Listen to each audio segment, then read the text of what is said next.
On vous souhaite la bienvenue à ericlatour.com. Dans quelques instants, on vous parle de ce fameux projet de bal de finissants virtuel organisé par la Corporation du Fort Saint-Jean. Mais d'abord, parlons de la situation des garderies, les CPE. Et c'est loin d'être simple ce qui se passe en ce moment et ce qui va se passer dans les prochaines semaines. On fait le tour de la question avec 3 CPE en exemple.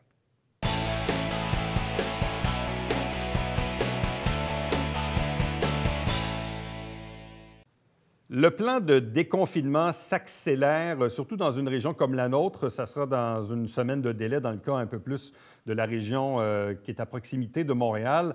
Hier, on vous parlait de la réouverture des commerces ayant des portes extérieures, mais il y a un autre vecteur important aussi qui reprend, c'est celui des garderies, les centres à la petite enfance, les CPE, qui, dans certains cas, n'avaient pas arrêté comme tels parce qu'ils étaient ouverts pour des services pour les employés qui émanent des services essentiels. Mais là, évidemment, avec la réouverture des écoles la semaine prochaine et tout ça, plus de parents aussi qui reprennent le travail, il est fort possible que les CPE vont avoir plus de clientèle. Nos 3 invités, pour vous donner un peu une idée de ce qui se passe dans la région, Josée Boivin, qui est directrice générale du CPE Les Poussineaux. Bonjour.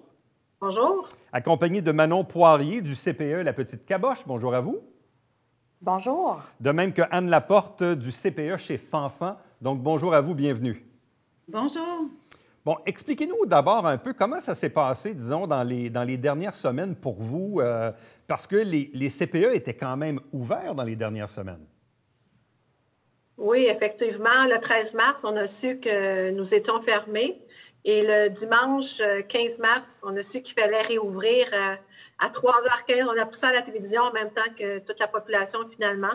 Donc là, c'est enclenché une urgence, appel nos directrices adjointes pour tout enclencher pour le lendemain. Donc, le lendemain, on était tous à l'œuvre et on a tout organisé en quelques heures. Ça s'est super bien passé dans notre cas. Ça a été très lentement au départ. On a reçu comme 4 enfants et tranquillement, le ratio a augmenté. On est passé de 4 à 8 à 12 et cette semaine, on a au-dessus de 20 sur une possibilité d'accueillir 24 enfants en service de garde d'urgence. Service de garde d'urgence. Donc, c'est ça le mot à retenir? Oui, effectivement. Bon, parce qu'en temps normal, CPE Les Poussineaux... CPE Les Poussineaux... Oui. Ouais. Mais normalement, le CPE Les Poussineaux, c'est combien d'enfants au grand complet? 80 dans chaque installation, 2 installations, donc 160 enfants. L'installation de l'Acadie, on n'avait pas de demande, donc on a tout centralisé à l'installation de Saint-Jean. Bon, donc, une vingtaine d'enfants sur une possibilité de 160. Donc, Manon Poirier à la Petite Caboche, dans les dernières semaines, ça ressemblait à quoi? Bien, c'est un peu comme ma collègue Josée, en fait. Ça s'est passé exactement de la même façon. Ça a commencé par quelques enfants et là, la vitesse s'est accentuée, si je peux le dire comme ça. Cette semaine, là, on est complet. Là, on accueille beaucoup d'enfants cette semaine, jusqu'à la semaine prochaine. La semaine prochaine, on reviendra avec nos parents réguliers. Et on doit analyser toutes les demandes qui ont été faites, bien entendu, là, cette semaine. Et normalement, chez vous, il y a combien de places quand on est à plein régime à la Petite Caboche? Dans les 5 installations, on est à 260 places. 260. Du côté de chez Fanfan, ça ressemble à quoi ou ça ressemblait à quoi dans les dernières semaines? On a une installation de 62 places pour laquelle je n'ai pas eu du tout de demande dans les premières semaines. Et puis, ma deuxième installation, c'est une 80 places. Et là, j'avais des demandes certaines journées, quelques enfants, des fois pas du tout, et d'autres fois jusqu'à 13. On a aussi accueilli des enfants, probablement comme mes collègues aussi, là, de l'externe qu'on appelle, et des services de garde qui avaient fermé leurs portes à la demande du gouvernement. Et il fallait relocaliser les parents, les enfants, dans nos services. Alors, j'en ai accueilli 3 qui termineront vendredi. Bon, maintenant, comment vous entrevoyez la suite des choses? Parce qu'à partir de lundi, sur notre territoire à nous, les écoles rouvrent, mais sur une base volontaire. Encore une fois, même dans plusieurs entreprises, on maintient le télétravail. Donc, vous vous attendez à recevoir combien d'enfants? 50 60 80 Avez-vous une petite idée du nombre d'enfants qu'il y aura dans vos installations lundi prochain? En termes de demande, ça dépasse ce qu'on a droit d'accueillir. Parce que nous, les services de garde sont maintenus à 30 de leur occupation habituelle et les ratios sont maintenus à 50 des ratios habituels. Une éducatrice qui prend 5 poupons habituellement a droit à 2 actuellement, et ça jusqu'à avis contraire. Chez les 4 ans, c'est 5 au lieu de 10. Et chez les 2-3 ans, c'est 4 au lieu de 8. Mais là, une question bête un peu, mais il arrive quoi, donc, si vous avez plus de demandes que le nombre de places autorisées dans la situation actuelle? Beaucoup de plaisir. Vous faites un En tirage au... En fait, ce que ma collègue veut dire, c'est qu'on ne sera pas capable de répondre à la demande des parents dans les prochaines semaines. On doit y aller vraiment avec une liste prioritaire. C'est qu'en ce moment, les parents ont reçu un sondage du ministère qu'ils doivent compléter. Ils ont jusqu'à aujourd'hui pour le compléter. Et dans le sondage, on demande le travail des parents. Est-ce qu'il y a possibilité de télétravail ou non? Et la date à laquelle ils voudraient réintégrer le service de garde. À partir de ça, on va analyser toutes les demandes et là, on va falloir en prioriser certaines, en mettre de côté. Et si on a plus que ce qu'on peut accueillir, donc dans mon cas, c'est 24 enfants. Si j'ai plus que 24 enfants qui voudraient revenir le 11, bien là, à ce moment-là, le ministère nous a donné un ordre de priorité, une suggestion de priorité à respecter. C'est pas évident parce que la majorité des parents, la liste, elle est large, hein? La liste des secteurs d'activité prioritaire, c'est large, c'est long. Donc, la majorité des parents en font partie. Tout le monde voudrait une place pour lundi, mais ça ne sera pas le cas non plus. Bon, je comprends qu'on ne fait pas un tirage au sort, on y va par un ordre de priorité, mais vous êtes un peu pris là-dedans pour devenir les arbitres? Absolument. Chez nous, on s'est créé un formulaire d'analyse de demande avec la priorité, à savoir si c'est une priorité de 1 à 5. Donc, les parents, on va devoir classer les demandes des parents de cette façon. Bon. Et là, cette capacité réduite, elle vous est imposée pour quelques semaines, jusqu'à la fin juin? Pas jusqu'à la fin juin. La gradation il y a une autre gradation à 50 là, dans 2 ou 3 semaines. Oui. À peu près ça. C'est qu'en fait, le scénario de déconfinement, c'était jusqu'au 22 juin. En fait, ce scénario-là n'aurait pas dû sortir dans les médias. Il est sorti dans les médias, donc on l'a vu. Mais c'est à peu près comme Diane, là, 2 ou maximum 3 semaines entre chaque augmentation de capacité. Bon, là, évidemment, tout ce contexte-là, est-ce que ça a des impacts financiers sur vos opérations? Les CPE sont un peu des entreprises d'économie sociale, si on veut, des organismes avec des conseils d'administration et tout ça. Il y a une portion subvention, il y a le parent, bon, etc. C'est quoi les impacts financiers sur vos organisations? Ce qui se passe en ce moment? Bien, peu, en fait, parce qu'on est quand même choyés. Nos subventions sont maintenues.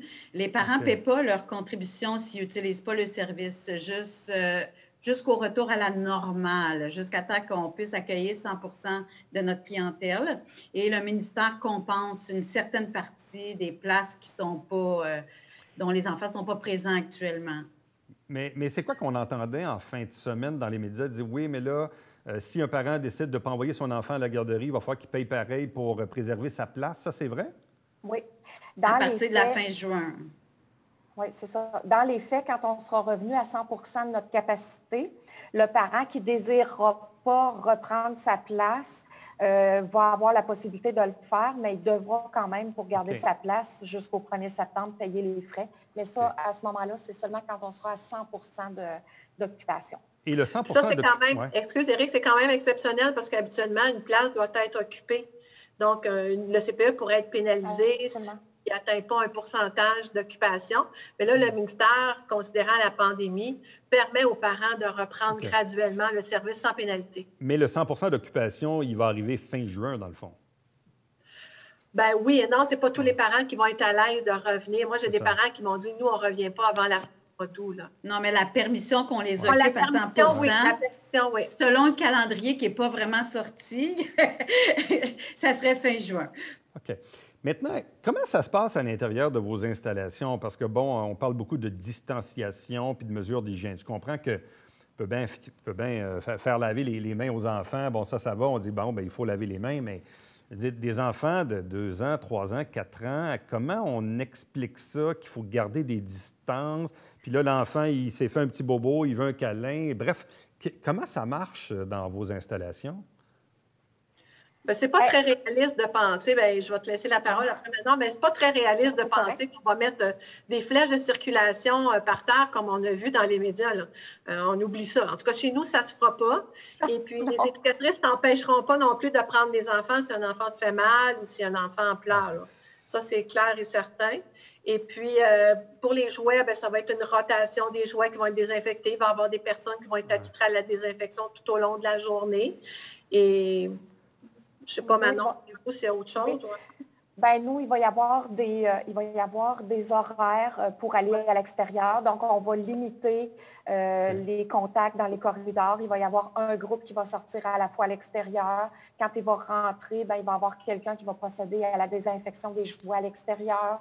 Il y a des mesures comme ça là, qui vont être mises en place là, ou qui sont déjà en fait mises en place. Et parlez-moi de la santé-sécurité de vos employés, de vos éducatrices, parce qu'on le voit dans les statistiques, le risque qu'un enfant attrape la COVID ou que ça devienne extrêmement dangereux pour lui est à toutes fins utiles quasi minime. Mais les enfants peuvent être des vecteurs ou des porteurs de la maladie auprès de vos employés, qui évidemment sont des personnes probablement âgées entre 18 et 65 ans. Bref, comment ça se passe au niveau de la sécurité de vos employés? Bien, pour l'instant, ce qu'on a su du ministère, c'est qu'il y aurait des masques et des visières qui seront fournis. On ne sait par contre pas à l'heure actuelle si ce sera obligatoire, conseillé ou fortement conseillé. On attend la consigne. Et c'est la mesure de protection avec le lavage des mains, la distanciation autant que possible, mais on s'entend effectivement que c'est pas possible. Là.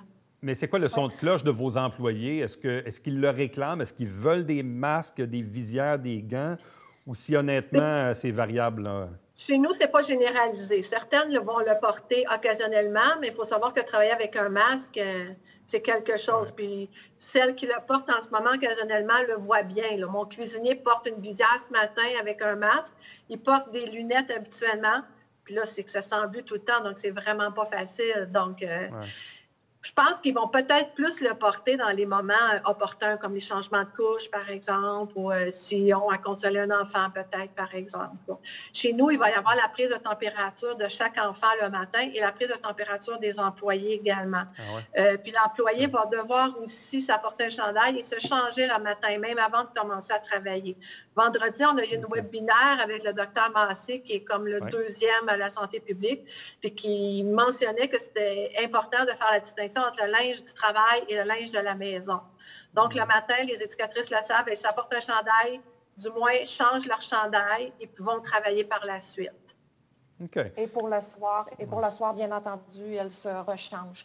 Chez nous, les masques, je dirais que c'est la très grande majorité. Là, tout le monde porte le masque là, présentement. Là. OK. Et on n'a pas encore reçu les visières. Puis les masques, ben, on avait réussi à s'en procurer. Là. Puis les enfants, ils réagissent comment par rapport à tout ça? Là? Parce que les gens sont un peu stressés, les parents sont probablement stressés. Là, ils voient que l'éducatrice est là, mais elle a un masque, que ça ne se passe pas comme avant, qu'il y a moins d'amis, je ne sais pas. C'est quoi la réaction des enfants? Allez-y. On a tout quelque chose à dire. Ouais. Honnêtement, chez nous, là, la résilience des enfants, là, c'est vraiment quelque chose qui est remarquable. Je vous dirais qu'il n'y a pas d'enfants. La majorité, là, pour l'instant, on accueille des familles là, qui viennent de l'extérieur. On les appelle comme ça, comme Anne expliquait tantôt. Puis je vous dirais que il n'y a pas d'enfants, il n'y a pas de pleurs, il n'y a pas de peur, ils sont vraiment résilients. Je pense où est-ce qu'il y a une problématique, c'est les adultes qui disent que, bon, comment vont réagir les enfants et tout. Ouais. Mais au niveau des enfants, là, ça se passe tellement bien. Anne Laporte? En fait, effectivement, moi, j'étais épatée d'accueillir des enfants de l'extérieur qui n'ont jamais vu notre service de garde et dont les parents non plus n'ont pas vu le service de garde. On les accueille à la porte. Les parents, ils ne peuvent même pas se réconforter ou voir le milieu, laisser leurs enfants là, puis le petit monte l'escalier, puis c'est vraiment épatant. Ils sont... c'est vraiment... C'est les pros. En conclusion, Josée Boivin? Bien, j'appuie ce que disent mes collègues. J'ai vraiment été étonnée de voir la réaction des enfants parce que la première fois que j'ai entendu, on prend les enfants dans l'entrée et on les emmène, je me dis, ça n'a pas de sens. Ils ne connaissent pas notre milieu, ils ne connaissent pas notre nourriture, ils ne connaissent pas notre personnel, ils ne connaissent rien.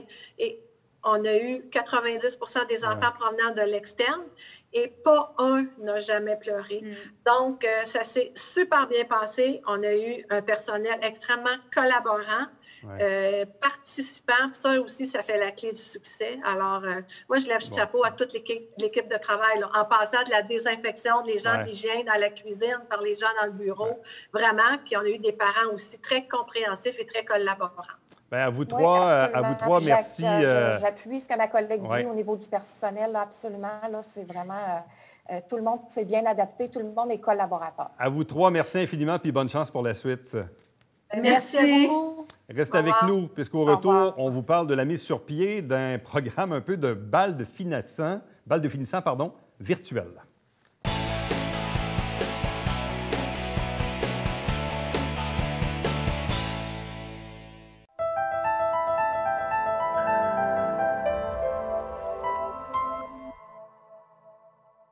Mesdames et messieurs, bonjour et bienvenue à la Justice entre nous. Mon nom est Samuel.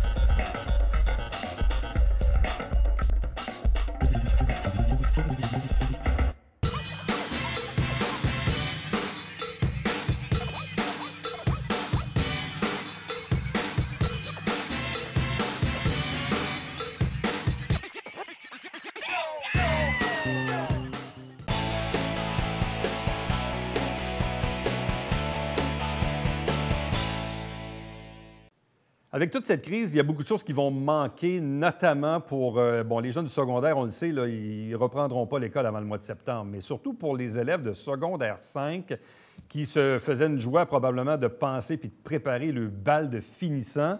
Bien là, il y a une autre formule qui semble se mettre en place, celle de bal de finissant virtuel. On en discute avec Josée Mayotte, qui est directrice restauration, service à la clientèle à la Corporation du Fort-Saint-Jean. Bonjour, bienvenue. Bonjour, merci.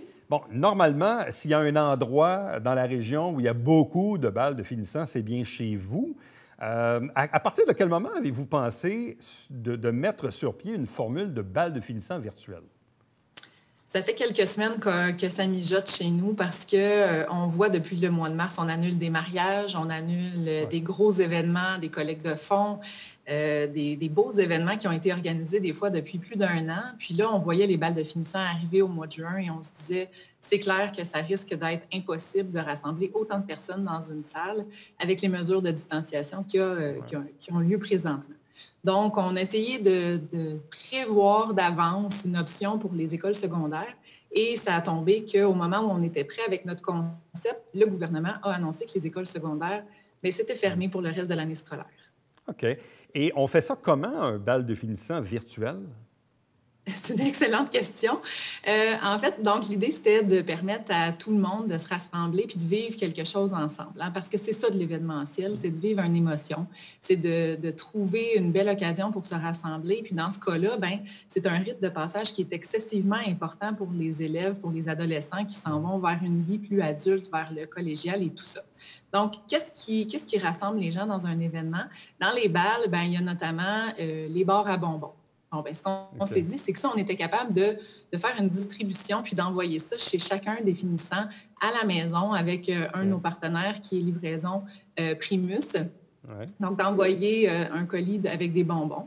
Il y a aussi les fameuses boutonnières ou les corsages, les bouquets de corsage pour la prise de photos. Donc, avec signé Guillet, les gens vont recevoir dans la même boîte que les bonbons une belle fleur en soie, donc qui va être intemporelle, puis qu'ils vont pouvoir garder, puis même reporter si jamais le bal est reporté à un moment ultérieur. Ouais. Mais là, l'idée, c'était de vivre quelque chose au moment présent, à la date prévue du bal initial, parce qu'on va se le dire, c'est bien plate s'il ne se passe rien pour eux. On avait beaucoup de peine pour ça. Donc, il y a la livraison avant, qui est quelque chose de physique, quelque chose qui est tangible, qu'ils vont pouvoir partager. Ils vont avoir des recettes de mocktails, des recettes d'entrée qu'ils vont pouvoir faire aussi à la maison avec des ingrédients qu'ils vont trouver très facilement dans une épicerie locale. Et le jour J, ils vont recevoir un code, un peu comme là, on fait une entrevue à distance, bien, c'est un peu le même principe. Il va y avoir une plateforme qui va leur permettre de se rassembler tous ensemble. Puis sur le côté, ils vont pouvoir voir les photos. Il va y avoir un service de photo booth qui va être disponible. Ah ouais. Et à l'avance, les jeunes vont pouvoir aller téléverser des vidéos, par exemple. On sait, dans les balles de finissant, il y a des performances musicales, des différentes prestations. Il y a des professeurs qui s'adressent ou la direction qui s'adresse aux élèves. Donc, ils vont pouvoir le faire d'avance par des vidéos, aller les transmettre sur ce site web-là.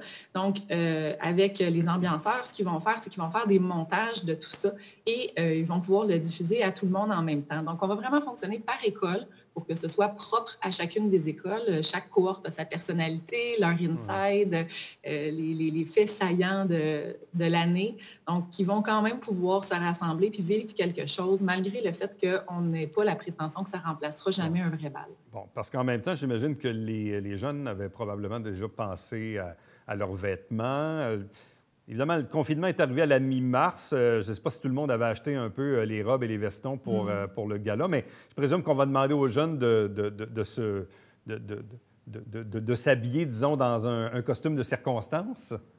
Bien, absolument, absolument. Donc, les filles pourront mettre leurs robes, pourront se coiffer. Il y a plein de tutoriels sur YouTube. Ils vont pouvoir mettre leurs belles fleurs, prendre les photos avec la famille devant la maison comme il se fait habituellement, puis les partager sur les médias sociaux, les partager sur le lien aussi pour que tout le monde de la cohorte puisse voir les beaux kits. Fort à parier que les filles avaient déjà acheté leur robe. Les gars, je suis moins sûre. Mais n'empêche qu'ils vont pouvoir se mettre beau quand même pour partager ça tout le monde ensemble. Bon, et là, jusqu'ici, c'est quoi la réponse? Est-ce qu'il y a des écoles ou des regroupements d'élèves là, qui vous ont fait signe en prévision du mois de juin? On n'a aucune confirmation officielle pour le moment. C'est sûr qu'il faut laisser le temps au comité étudiant de se rassembler. Il n'y a pas personne qui est là physiquement encore. Donc, c'est un peu plus difficile. On fonctionne beaucoup par courriel. C'est un peu plus long. Par contre, il y a des écoles qui nous ont confirmé qu'ils étaient en train d'analyser la possibilité. Je pense que vraiment, il y a plusieurs écoles qui gardaient l'espoir de pouvoir le remettre à l'automne, par exemple, au mois de septembre. Mais on n'est pas certain qu'en septembre, ce sera possible de faire de l'événementiel. Donc, on propose cette option-là pour quand même le vivre, ce moment-là, ce rite de passage, au moment où c'était prévu en juin. Puis après ça, se laisser une place pour la suite, là, pour voir comment ça va se passer. Avez-vous un son de cloche des autres régions du Québec? Est-ce que c'est un concept qui a fait son bonhomme de chemin ailleurs dans les derniers jours? J'ai pas vu d'autres concepts. Par contre, l'idée fait son chemin parce que vraiment, il y a de l'intérêt. Il y a de l'intérêt à en voir la réaction sur les médias sociaux, le nombre de partages qu'on a eu sur la publication quand on a fait l'annonce de ce concept-là. Il y a un intérêt médiatique aussi, clairement. Les commentaires sont très positifs. C'est sûr que les jeunes sont déçus. C'est pas la même chose qu'un bal auquel ils s'étaient attendus, mais ce sera symbolique de cette année 2020 qui est si particulière pour tout le monde, puis ce sera quand même quelque chose qui sera un souvenir impérissable. Donc, je sais que Télé-Québec, par exemple, avec Mammouth, ils sont en train de prévoir quelque chose aussi qui est virtuel avec l'ensemble des écoles secondaires. Peut-être que certaines écoles prévoient quelque chose de plus local, de plus individuel. Par contre, nous, le concept qu'on propose, bien, s'applique vraiment à chacune des écoles. Puis c'est vraiment quelque chose qui est clé en main. Ils nous fournissent des listes avec des adresses, puis on va s'occuper de faire les livraisons et on va s'occuper de tout ça. Donc, j'espère que ça va faire des petits parce que ce serait dommage de les abandonner, c'est finissant. Mais c'est ça, l'idée, c'est de souligner le moment. C'est-à-dire qu'on peut bien le reporter à plus tard, mais plus tard, ça peut être loin. Exactement, c'est qu'on ne sait pas de quoi l'avenir est fait. On le voit, là, on réagit au jour le jour ou presque. Donc, puis c'est un rite de passage qui est important. On regarde, il y a plusieurs reportages actuellement avec des psychologues qui se penchent sur la question. Puis c'est vraiment important de souligner ces rites-là. Puis nous, on est toujours là. On reçoit plus de 3000 jeunes habituellement là, chaque année sur le site du Collège militaire royal de Saint-Jean, dans le pavillon d'Extase. Et c'est plus d'une dizaine d'écoles. Et là, bien, c'est tous ces souvenirs-là qu'on voulait permettre de se concrétiser quand même d'une certaine façon. Mais là, avec le virtuel, on peut quand même créer des souvenirs. Bon, autrement, évidemment, pas en se voyant en vrai, si on veut, là, mais on peut, avec la technologie aujourd'hui, il y a quand même moyen de souligner l'événement autrement. Et ça sera ça, dans le fond, des souvenirs, là. Absolument. Puis là, les gens vont pouvoir boire les mêmes mocktails, manger les mêmes entrées, le bar à bonbons pour la fin de soirée. Ils vont vivre, il va y avoir un DJ live en prestation. Donc, ils vont quand même pouvoir le vivre dans leur salon, mais dans le confort de leurs pantoufles. Puis il n'y a personne qui va le savoir. C'est ça. Et au lendemain du bal, ils vont recevoir une mosaïque avec les photos qui auront été partagées des finissants, qu'ils vont pouvoir utiliser comme couverture Facebook. Et ils vont pouvoir aussi aller télécharger l'ensemble des photos qui auront été prises comme un souvenir vraiment impérissable. Il faut se montrer créatif. Alors, bravo pour l'initiative. Bien hâte d'avoir le résultat. Oui, moi aussi. Merci beaucoup. Merci. Reste avec nous. Au retour, le mot de la fin.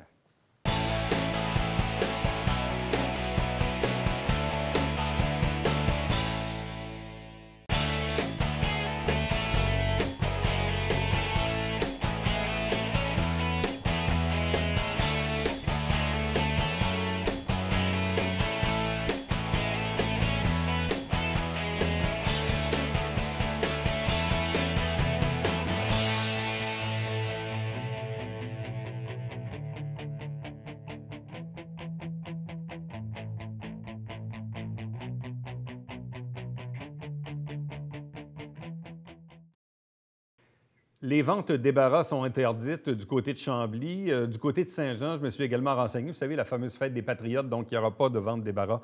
Il y en aura probablement une à la fête du travail, mais pas pour la fête des Patriotes, malheureusement. Petite annonce importante, on a maintenant le droit, de par la Régie des loteries et des courses, de reprendre le télébingo. Eh bien, ça reprend dimanche qui s'en vient, le dimanche de la fête des mères d'ailleurs. Et donc, nos fameux détaillants sont bien sûr là pour vous vendre de petits livrets. À demain. Bye bye.